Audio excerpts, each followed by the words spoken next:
Bueno, vamos a seguir hablando sobre estos temas, específicamente lo que le depara en el futuro a Pedro Castillo. El próximo 28 de julio va a asumir la presidencia y vamos a tomar contacto con Sigrid Bazán, congresista de Juntos por el Perú, además periodista. Sigrid, muchas gracias por estar con nosotros acá en CNN Chile, en Conexión Global.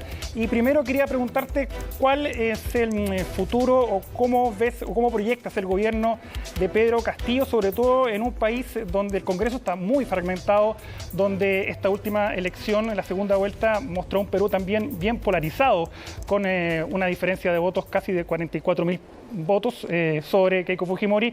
Está complejo igual para Pedro Castillo gobernar en tu país. Sí, muchísimas gracias por el espacio y sin duda lo que dices es bastante cierto, ¿no? La polarización de esta segunda vuelta se va a traducir sin duda al Congreso de la República, en donde las dos bancadas más numerosas son precisamente la de Fuerza Popular y la de Perú Libre, el partido de gobierno. En ese sentido, ¿cómo hacer para que Pedro Castillo pueda tener la gobernabilidad y el sostén democrático? Parte también por tener un balance de poderes, ¿no? Nosotros ahora mismo, en menos de una semana, vamos a elegir una mesa directiva, vamos a elegir al presidente o la presidenta del Congreso y en esta mesa directiva pues se ha estado dialogando y se va a tener que dialogar entre los distintos partidos políticos que conforman el poder legislativo. Estamos hablando de 10 bancadas, es decir, 10 fuerzas parlamentarias representadas en nuestro poder legislativo. Entonces creo que nuestra primera labor va a ser a raíz de las coincidencias y quizá incluso poniendo a un lado las diferencias, pues sumar a que haya estabilidad, a que haya una transición y una transferencia que además se ha dejado esperar muchísimo. Hemos tenido que esperar casi 2 meses para la proclamación del presidente de la República, ¿no? Sí, Sigrid, y en ese sentido, ¿cuáles son las coincidencias que Juntos por el Perú tiene con Perú Libre, el partido de Pedro Castillo? Yo sé que hay muchas diferencias también, pero partamos por las similitudes, o qué compartes del programa de Pedro Castillo y del partido Perú Libre. Sí, como bien dices, nosotros postulamos separados.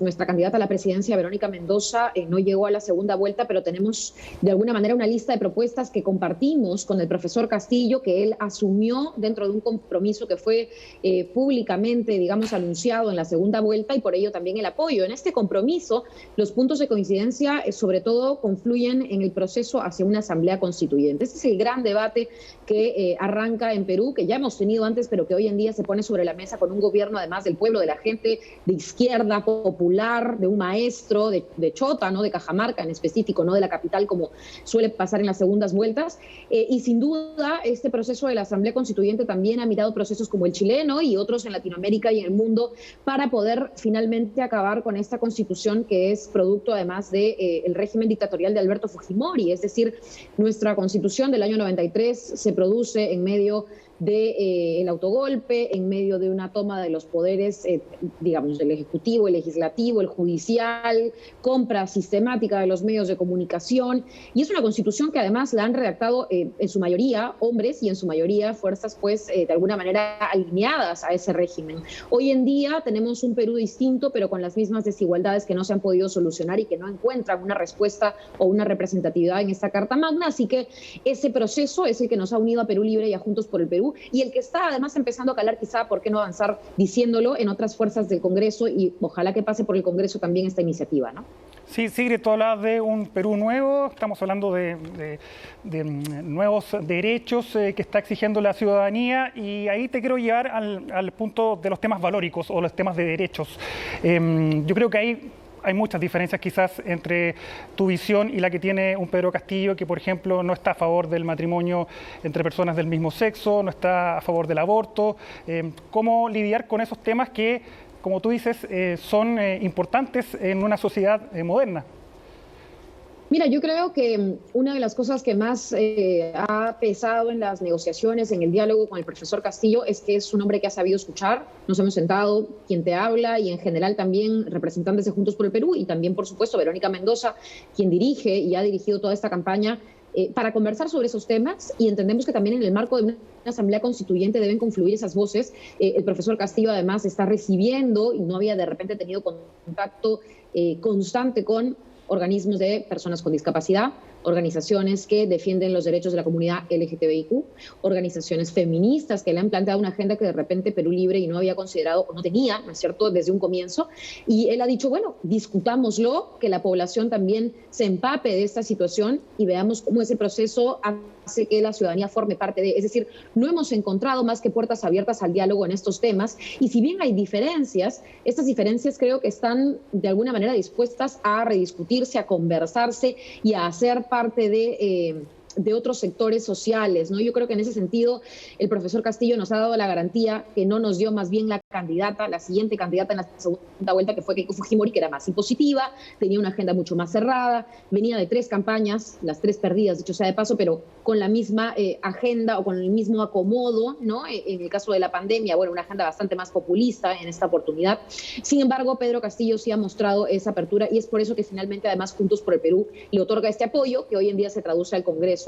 Pero nosotros, como Juntos por el Perú, si hubiera una diferencia o alguna diferencia que se mantenga, vamos a seguir como fuerza política, tampoco menospreciamos el papel que estamos jugando y que hemos jugado en la primera vuelta, vamos a seguir como fuerza política impulsando estos temas de derechos fundamentales para la ciudadanía, ¿no?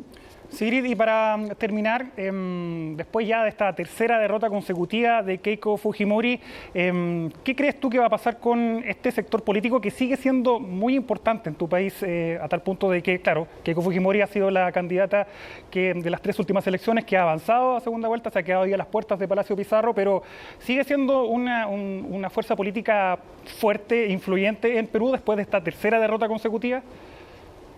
Mira, yo creo sinceramente, aquí hay un dicho que lo repetimos mucho en el Perú, no hay muertos políticos acá. En realidad, la señora Keiko Fujimori, yo sí creo a título personal, debería reevaluar su participación política.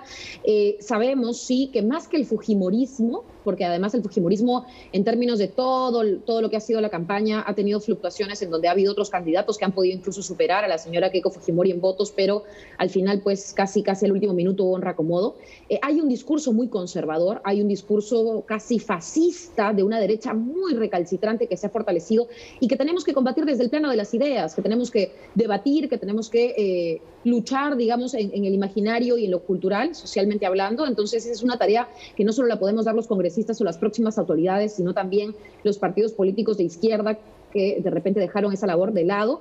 En el caso del fujimorismo, yo no sé si ahí se convoque a Kenji Fujimori, de alguna manera por algo se le llama fujimorismo, ¿no? Es una familia que lamentablemente, digo lamentablemente porque no le ha hecho bien desde nuestra perspectiva al país, busca, ¿no es cierto?, con nombre y apellido beneficiarse a través de los cargos políticos, pero yo creo que lo que sí tenemos que encauzar es que la ciudadanía pueda mirar agendas sociales más abiertas, más inclusivas, en pro del desarrollo de un país social y medioambientalmente sostenible. Mientras eso podamos encaminarlo, pues estaremos dando la pelea también desde el Congreso y desde la sociedad civil organizada. Sigrid Bazán, congresista peruana, periodista, te quiero agradecer esta conversación con CNN Chile. Te mando un abrazo.